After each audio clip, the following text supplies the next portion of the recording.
Hi all, I am Sundar, Managing Director, Formula Spoken English and IELTS Training Center.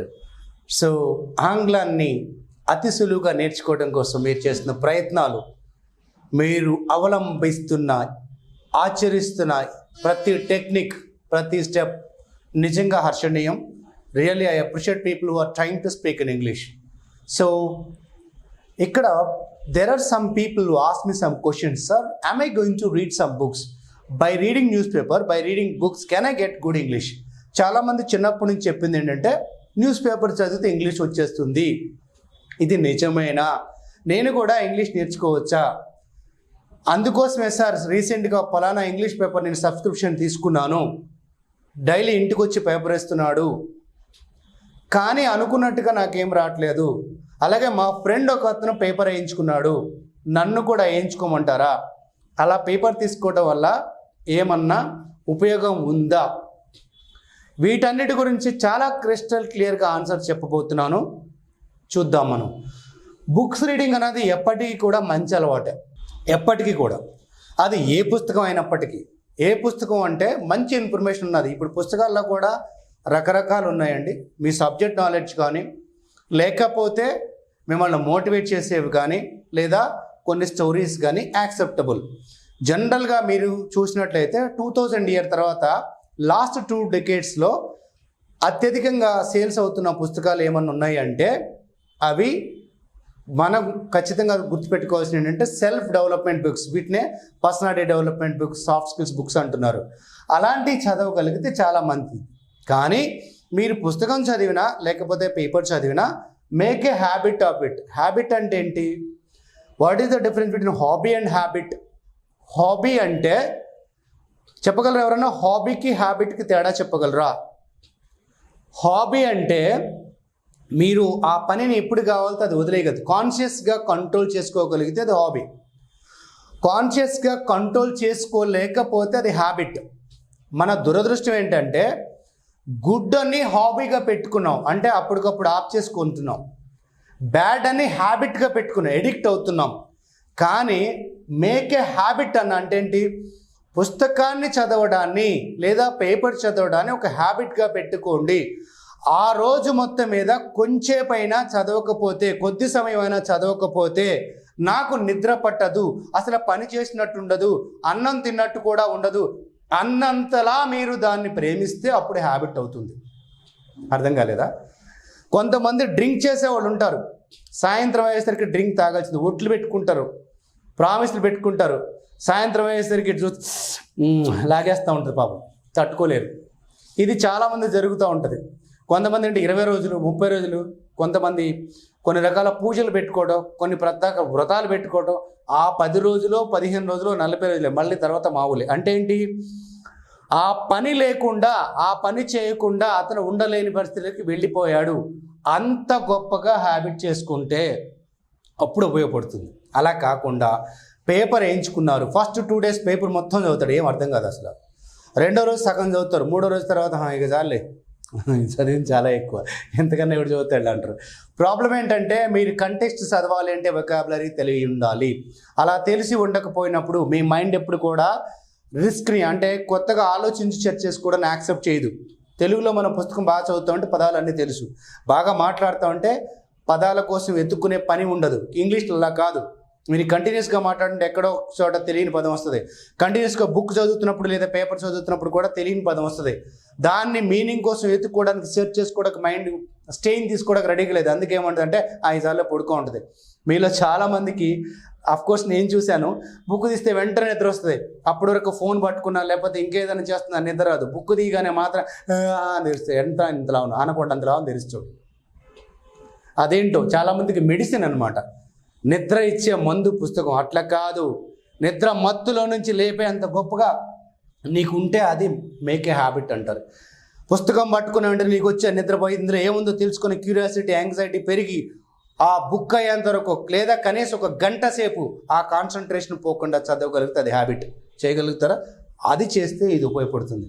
And మీరు చదువుతూ మొదలెట్టారు, okay, రోజు నేను ఒకసారి ఎక్స్ట్రాడినరీ చేయకండి. చాలామంది చేసే రివర్స్ ఏంటంటే అప్పటి వరకు అలవాటు లేని వ్యక్తి ఒకేసారి రోజు మొత్తం ఒక 5 పేజీలు చదవడానికి ప్రయత్నిస్తారు, లేదా గంట చదవడానికి ప్రయత్నం చేయకండి. 10 నిమిషాలు మాత్రమే చదవండి మొదటి రోజున, అవసరమైతే 5 నిమిషాలే చదవండి. ఎందుకు? మీ మైండ్కి అలవాటు చేస్తున్నారు. అప్పటి వరకు లేని ఒక కొత్త అలవాటు, పైగా మంచి అలవాటు. చెప్పాక బ్యాడ్ ఎప్పుడు త్వరగా అంటుకుంటుంది, గుడ్డు చాలా కష్టం అలవాటు చేయడానికి. బ్యాడ్ని మనం హ్యాబిట్ చేయగలుగుతాం, గుడ్డుని హ్యాబిట్ చేయడం కష్టం. అంటే బ్యాడ్కి ఎడిక్ట్ అయినంతగా గుడ్డుకి ఎడిక్ట్ అవ్వలేదు. కొంతమంది ఉంటారు ఉండయి, పొద్దున జిమ్కి వెళ్ళకపోయినా, వాకింగ్ వెళ్ళకపోయినా, అది గుడ్ హ్యాబిట్. అసలు నిద్రపోనంత భయంకరంగా ఫీల్ అవుతారు. వర్షం వచ్చినాక ఇంట్లో కూర్చొని వర్కౌట్ చేసేస్తుంటారు. అంటే అది కమిట్మెంట్ యాక్చువల్, అంత గొప్పగా. సో నా జీవితాన్ని మార్చిన ఒకే ఒక హ్యాబిట్ అంటే నేను ధైర్యంగా చెప్పగలుగుతున్నాను, నాకున్నది బుక్స్ చదవడం ఒక హాబీ కాదు, హ్యాబిట్. అందుకే చాలా విషయాలు తెచ్చుకోగలిగాను. సో మీరు ఎప్పుడైతే ఒక 10 నిమిషాలు చదివారో లేదా 5 నిమిషాలు, ఆ మీనింగ్స్ అనేది తీసుకోండి. ఏ మీనింగ్స్ మీకు ఏదైతే తెలియట్లే అనిపిస్తే ఒక అండర్లైన్ చేసి ఒక పేపర్ మీద రాసి పెట్టుకోండి. వాటికి కరెక్ట్గా మీనింగ్ తెలుసుకోండి. మీరు ఇప్పుడు ఒకప్పుడులాగా డిక్షనరీ ఎత్తుకునే పని లేదు, టకటక మొబైల్ వచ్చేస్తుంది కదా. మీకు 10 నిమిషాలు చదివితే మహా అయితే 5 నుంచి 10 పదాలు లేదా ఒక 20 పదాలు, 20 వర్డ్స్ కన్నా మీకు కొత్త పదాలు రావు. ఆ మీనింగ్స్ అని తెలుసుకున్నారు. ఓకే, మీనింగ్ తెలిసిపోయింది, ఇంగ్లీష్ వచ్చేస్తే రాదు. ఇంతకు ముందు వీడియోలన్నీ చూస్తున్నారు కదా, దాంతో సెంటెన్స్ ఫార్మేషన్ తెలిసింది కదా. అండ్ రైట్ సెంటెన్సెస్, ఏదో ఒక టెన్స్లో సెంటెన్స్ రాయండి. సో వర్డ్స్ మీనింగ్ తెలుసుకున్నారు. ఇప్పుడు మీకు ఒక వర్డ్ చెప్తా, విచ్ అనే వర్డ్. కొంతమంది తెలుసు, కొంతమంది తెలియదు. విచ్ అంటే మంత్రగత్య. సో మీరు I met which yesterday, I spoke to which yesterday, ఇలా ఆ పదంతో కనీసం సెంటెన్స్ రాడే ప్రయత్నించండి. ప్రయత్నించిన తర్వాత మీకు ఇమ్మీడియట్గా రాదు. సో తర్వాత అది గుర్తుండిపోతుందని ఉండదు. Use in day to day life. మీరు ఎక్కడ సందర్భం వస్తే అక్కడ వాడండి. ఆ రోజు కనీసం అదే పదాన్ని 4-5 సార్లు వాడడానికి ప్రయత్నించండి. Do you think that witch is dangerous to society?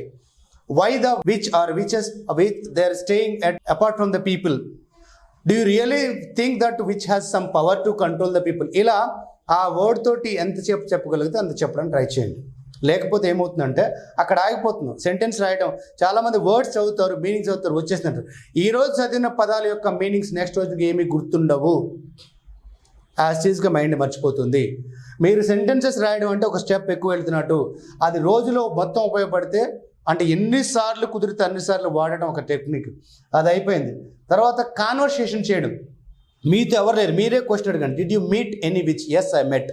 When did you meet? I met witch at so and so place. Why did you meet? I didn't meet which wantedly or intentionally.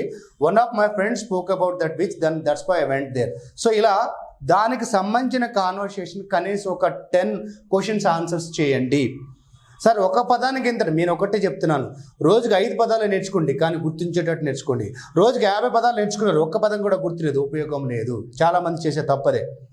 ఆ ఆవేశంతో ఏదో చేసేయాలి, నేను మొత్తం నేర్చేసుకోవాలి, Shakespeare అయిపోవాలి.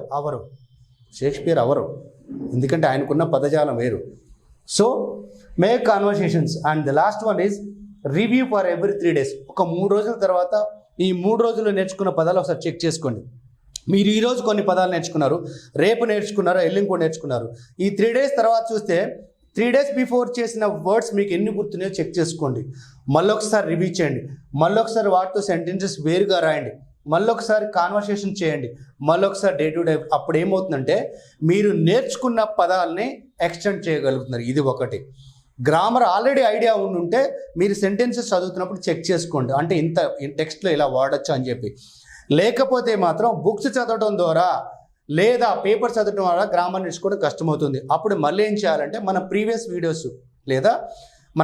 వీడియోస్లో not grammar ఒకసారి చూస్తే ఐడియా ఉంటుంది. సో బుక్స్ చదవడం ద్వారా, పేపర్ చదవడం ద్వారా ఉపయోగం ఉంటుందా అంటే ఉంటుంది.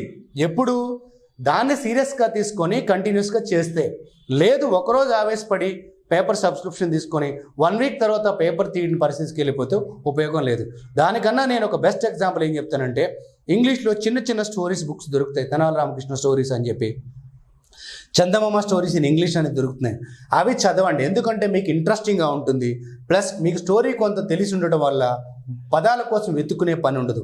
సో ఎనీహౌ, ఏ లాంగ్వేజ్ మీద అయినా గ్రిప్ రావాలంటే వర్డ్స్ మీద గ్రిప్ రావాలి. మంచి పదాలు నేర్చుకుందాం, మంచి ఇంగ్లీష్ నేర్చుకుందాం. దీంతో పాటు ఇంకా అద్భుతంగా ఏం మాట్లాడాలో నెక్స్ట్ వీడియోలో చూద్దాం.